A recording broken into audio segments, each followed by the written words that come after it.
جاتا ہے جس سے وہ چلتا ہے. اللہ فرماتا ہے اگر وہ مجھ سے سوال کرے تو میں اس کو ضرور عطا کرتا ہوں, اور اگر مجھ سے پناہ طلب کرے تو میں ضرور اس کو اپنی پناہ میں لے لوں گا.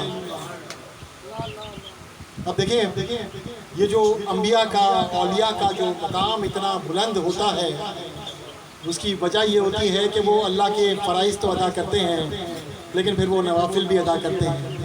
اور جب وہ مسلسل اللہ کی بارگاہ میں حاضر ہوتے رہتے ہیں تو اللہ فرماتا ہے کہ میں پھر یہ تم نہیں رہتا, یہ میں ہو جاتا ہوں.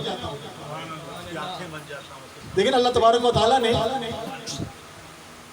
جب آقا علیہ السلام, یہ سورہ فتح میں اللہ نے فرمایا کہ محبوب یہ کنکر آپ نے نہیں پھینکے, ہم نے پھینکے ہیں. پھینکے رسول آقا علیہ السلام نے دے, فرمایا یہ آپ نے نہیں پھینکے, ہم نے پھینکے. کیسے؟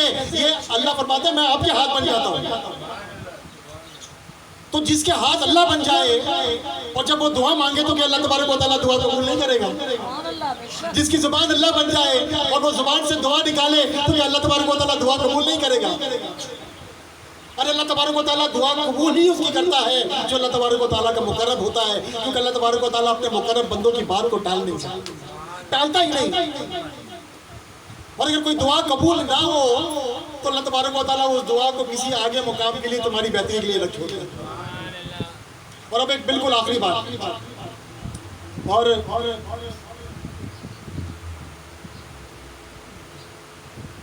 اور یہ آخری بات میں اس لیے بھی بتاؤں گا کہ جو لوگ کہتے ہیں نا کہ ہم صرف ڈائریکٹ ہی مانگیں گے, صرف ڈائریکٹ ہی مانگیں گے, میں صرف انہیں صرف یہ بتانا چاہتا ہوں کہ ڈائریکٹ بالکل مانگیں, لیکن پھر یہ سمجھ لیں کہ اللہ تبارک و تعالیٰ نے ڈائریکٹ مانگنے والوں کے ساتھ جو محشر میں جو کارروائی کرنی ہے اس کا اللہ تبارک و تعالیٰ حدیث پاک میں کیا ذکر فرماتا ہے.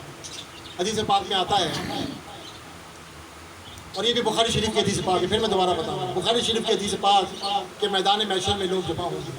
اور کون لوگ جمع ہوں گے؟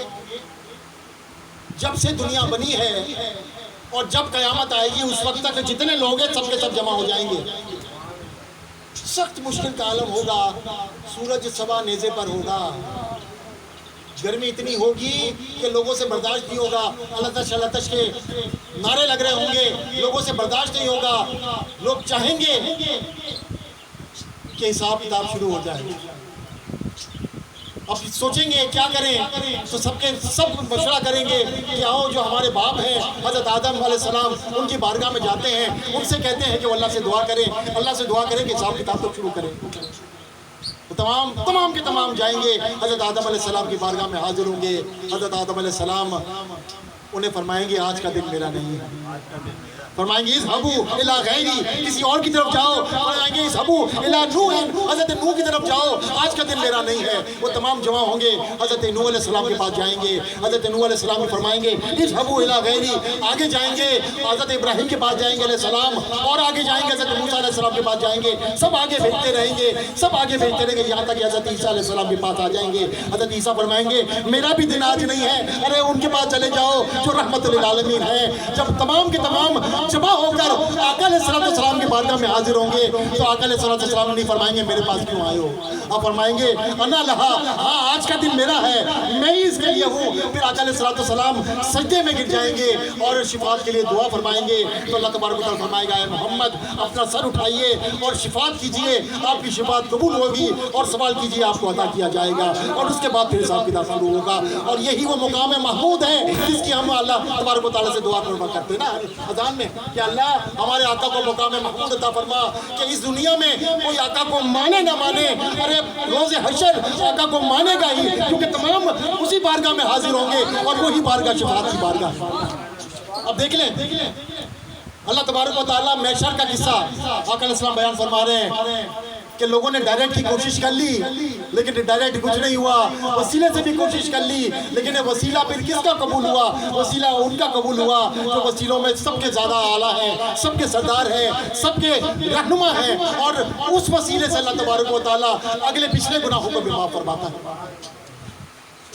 تو یہاں پر میں پھر دوبارہ سے وہی بات کرتا ہوں کہ مقصد ہمارا کبھی بھی یہ نہیں ہوتا کہ ہم کوئی تنازع پیدا کریں, ہم کوئی لڑائی جھگڑا کریں, لیکن بات یہ ہے کہ اگر کوئی ڈائریکٹ مانگتا ہے اسے مانگنے دیں, لیکن جو وسیلے سے مانگتا ہے اسے بھی مانگنے دیں, کیونکہ اس میں بھی کوئی حرج نہیں.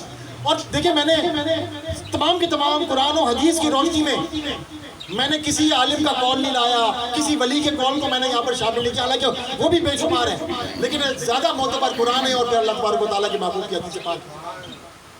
اور جب آپ قرآن کو پکڑ لیں، حدیث کو پکڑ لیں، تو پھر آپ گمراہ نہیں ہوتے۔